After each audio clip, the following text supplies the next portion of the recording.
મોટા સમાચાર પ્રાપ્ત થઈ રહ્યા છે। ગાંધીનગરથી સરકારી અધિકારીનું અપહરણ કરવામાં આવ્યું છે।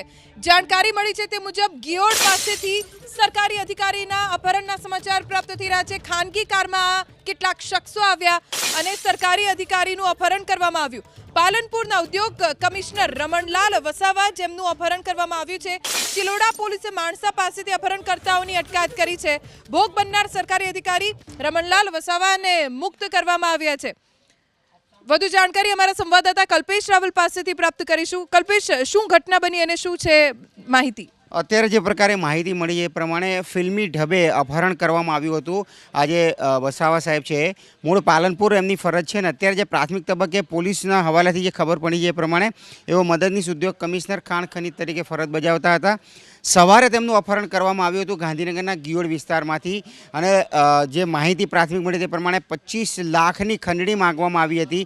અત્યારે હાલ ગાંધીનગર પોલીસે ધરબોચી લીધા છે। આ જે કથિત ખંડણીખોર જે છે એ લોકોને અપહરણકારોને પકડી લીધા છે અને અત્યારે પોલીસ સ્ટેશન તેમને લઈ જવામાં આવ્યા છે। વધુ વિગતો ત્યારે જ ખ્યાલ આવશે, પરંતુ અત્યારે ખંડણી માંગવામાં આવી હતી 25 લાખની। એક અધિકારી પાસેથી આ પ્રકારની ખંડણી માંગવાના સંદર્ભમાં ગુજરાતના સંદર્ભમાં કાયદો વ્યવસ્થાની દ્રષ્ટિએ ખૂબ મોટી બાબત છે અને અત્યારે હાલ વધુ વિગતો અત્યારે એની ઇન્વેસ્ટિગેશન ચાલી રહ્યું છે। આભાર કલ્પેશ, જાણકારી આપવા માટે। આપણી સાથે પીઆઈ હાર્દિકસિંહ પરમાર જોડાઈ ગયા છે। હાર્દિકસિંહ, જે અધિકારીનું અપહરણ થવાની ઘટના બની છે, જે અપહરણકર્તાઓ છે તેને ઝડપી લેવાય છે, શું વિગતો અને શું ઘટનાક્રમ રહ્યો? આજે સવારે ગિયોડથી ખાણ ખનીજ વિભાગમાં નોકરી કરતા મદદનીશ ઉદ્યોગ કમિશનર સાહેબ આર.કે. વસાવા સાહેબનું અપહરણ થયેલું। હેલો જી જી જી। અને એક કાળા કલરની સ્વિફ્ટ ગાડીની માહિતી હતી। શંકાસ્પદ સ્વિફ્ટ ગાડી મળતા હવે લોકોએ ગાડીનો એક્સિડન્ટ કરી અને આરોપી અને અપહરણકર્તાને આરોપીને પકડી પાડેલ છે અને અપહરણકર્તાને બચાવી લીધેલ છે।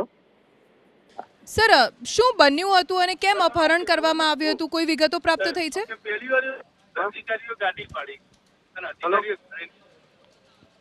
હેલો હેલો જી સર, અપહરણ કેમ કરવામાં આવ્યું હતું ને શું બન્યું હતું, કોઈ વિગતો છે? આજે પ્રાથમિક વિગતો મુજબ તો ખંડણી માંગી હતી 25 લાખની, નહીં તો 5 વાગ્યા સુધીમાં તમારું મર્ડર કરી નાખવામાં આવશે એવું કીધું છે। કોઈના નામ જણાવી શકો સર? હજી નહીં, પણ હજી છે ને હજી અમે લોકો અંદર હોઈએ છીએ, રસ્તામાં છીએ। હા, પણ પછી આપણે નંબર કોને આપ્યો મારો? સર, આ અમારા અસાઇનમેન્ટ વિભાગ પાસેથી આપનો નંબર મળ્યો છે મને। ના ના, વાંધો નહીં, વધુ વિગતો હવે છે ને પોલીસ સ્ટેશન જઈને આપીએ। કોઈ વાંધો નહીં સર, કોઈ વાંધો નહીં। ફિલ્ડમાં જી જી, કોઈ વાંધો નહીં, પણ અમે થોડી વારમાં આપનો સંપર્ક કરીશું આ ઘટનાને લઈને। આભાર સર, એબીપી અસ્મિતા સાથે વાત કરવા માટે। તો ભોગ બનનાર સરકારી અધિકારી જેમની પાસેથી 25 લાખની ખંડણી માંગવામાં આવી હોવાની ફરિયાદ નોંધાઈ છે। અમારા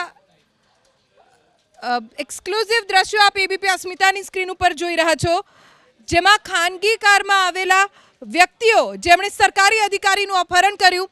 વિડીયો આપ એબીપી અસ્મિતાની સ્ક્રીન ઉપર જોઈ શકો છો। ચિલોડા પોલીસે માણસા પાસેથી અપહરણકર્તાઓની અટકાયત કરી।